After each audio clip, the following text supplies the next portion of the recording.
Hello everyone, Rare Modern Reviews here, and I just couldn't help it. I had to go ahead and just look at it. So today we'll be looking at the orange Piccolo here, and geez, this guy's just a monster. I don't know how else to describe this guy, but monster. I'll get on to exactly why I call this thing a monster. We get onto the size comparison here, but for now, I just have to bask in the ambience of Orange Piccolo. He's just amazing. Never mind the fact that he just looks amazing, but he's just super highly detailed. Like, one thing it is went above and beyond with, and it's going to be a little hard to show off here, but if you actually can look under his tank top here, you can see that they even have like his abs here sculpted. You can't quite see it in all this detail because you have the tank top in a way, and you have to rip this thing off to see it, but they just went above and beyond with the details there. Like, you can see the little red ridges here under his shoulders here. Just the way his gi here looks, like, he just looks incredible. And I said this about all the Figuarts, but again, they look like they hop straight off the screen here. They just look that darn good. So one thing I can say about Orange Piccolo right away is he does not have very many accessories.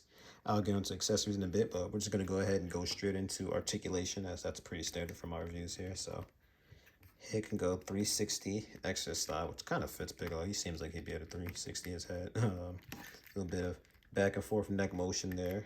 Neck moves side to side, move up just a little bit. I'll get into why it's kind of so limited a little bit later. But go in, it can go down a decent bit. Not so much up, but moving on to the shoulders here.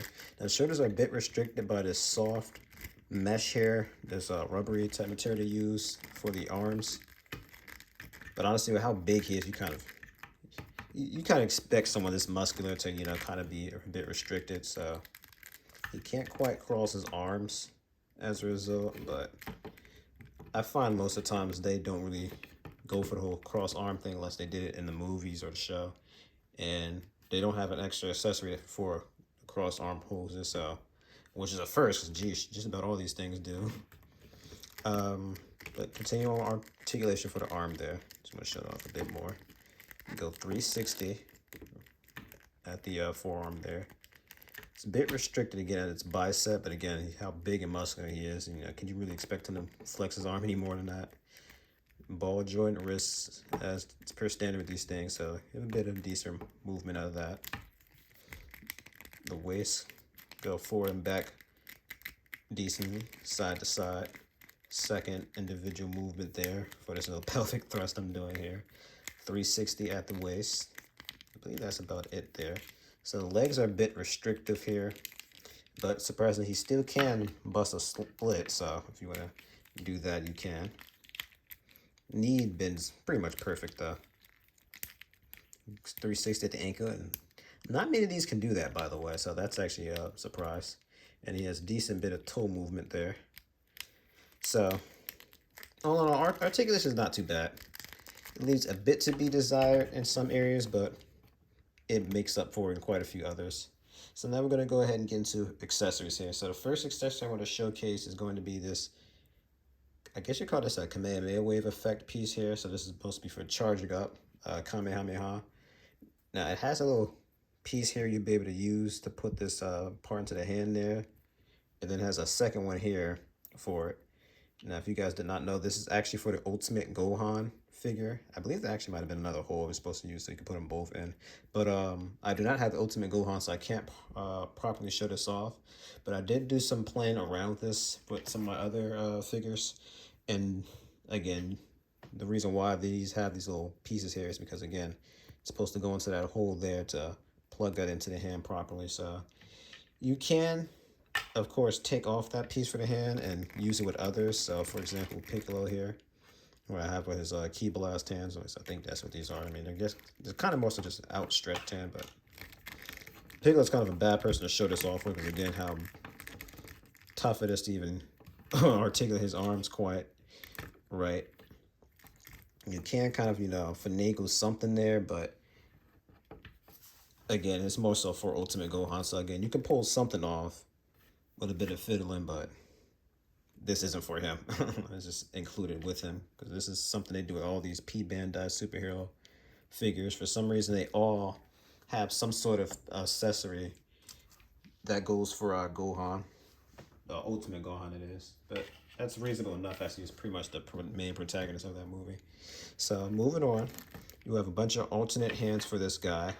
You of course have the standard fists. I opted to not have by default in this review. And then you have an additional set of hands, which are more of a key blast or I don't know. So just an more open palm, I guess.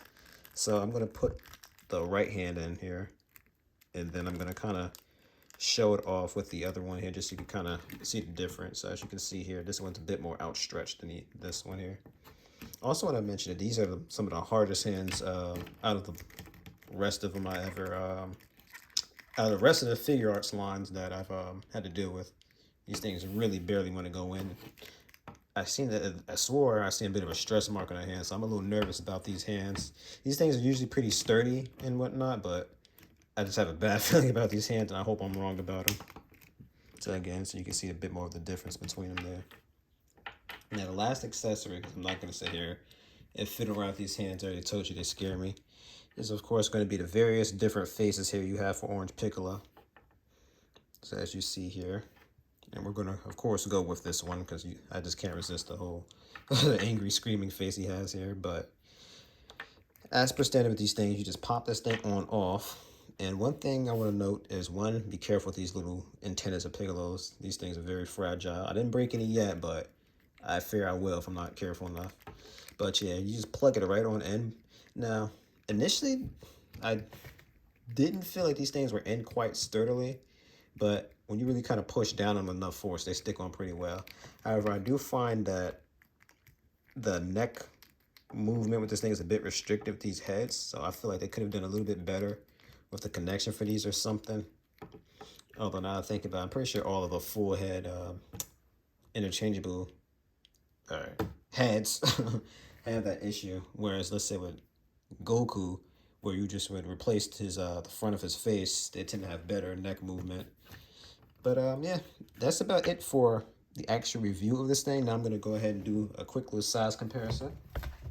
So we're of course going to have to pull some next to Gamma, as this is basically his rival in the entire movie there. So normally I don't believe Piccolo's this big, but because he powered himself on Orange Piccolo, I'm actually going to kind of stand him up a bit more straight. As you can see there, he is huge. He looks even bigger on camera than he does in person. In fact, he didn't seem that big until I stood him up here and looked at it straight from the camera. But of course, another comparison I had to put him with is, of course, Frieza's second form, which was formerly my biggest figure next to Majin Buu. And of course, not counting the antennas. As you can see here, Piccolo is pretty close in size to Frieza here. They're like almost head and shoulders in line with each other here. So that's what I meant by when I said he's a beast. You know, he's big. He's very big. He definitely kind of ballooned himself up here when he transformed. And so, yeah, that's about it for the review here. I mean, I don't know what else to really say. I just love this guy. He just looks great. And just the moment I seen him in that box, you know, I just couldn't help but crack a smile here. So I'm very glad to not only have Piccolo finally in my collection, but Orange Piccolo at that. As this is, if you're going to get a Piccolo in your collection here, you need to have Orange Piccolo. So definitely keep an eye out for this guy on P Bandai, or if you can't wait, eBay and various other sites like that will be able to hook you up. Like I said, I don't regret getting this guy at all. I recommend getting him highly, though. And that's it. Again, thank you guys so much for watching. This has been Rare Modern Reviews. Like, comment, and subscribe. Stay tuned for the next review.